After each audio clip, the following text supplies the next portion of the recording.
আরে আওয়ামী লীগের একটা নেতা এই চুরি বাটপারি সন্ত্রাসী চাঁদাবাজি খুনি এটা ছাড়া কে নেতা হইছে?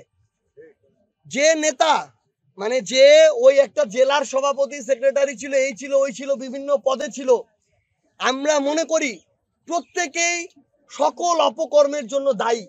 কারণ শেখ হাসিনা গণভবনে বসে নির্দেশ দিচ্ছে আর একাই সব করে ফেলছে, এটা তো না। এই কালপ্রিট গুলাই তো স্থানীয় পর্যায়ে এগুলোর বাস্তবায়ন করছে। এই প্রত্যেক কালপ্রিট তো এই স্থানীয় পর্যায় থেকে শেখ হাসিনাকে ধীরে ধীরে স্বৈরাচার করে তুলছে। আপনারা এতদিন দেখছেন যে আপনি খালি শেখ হাসিনার বিরুদ্ধে কিছু একটা বলেন, সবাই মিলে একসাথে ঝাঁপায় পড়ছে।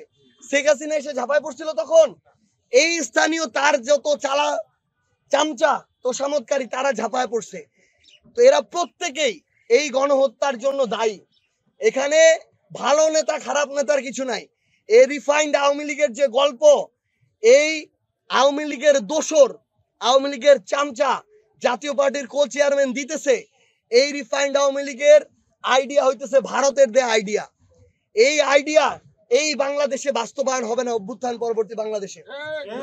আমরা স্পষ্ট করে একটা কথা বলি, এই বাংলাদেশে যারা 2009-এ বিডিআর হত্যাকাণ্ড ঘটিয়েছে, শাপলায় আমাদের আলেম ভাইদের উপরে নৃশংস হত্যাকাণ্ড ঘটিয়েছে, এই 24-এর অভ্যুত্থানে হাজারের অধিক ছাত্র জনতাকে খুন করেছে, সেই খুনিরা এই বাংলাদেশে কখনো রাজনীতি করতে পারে না।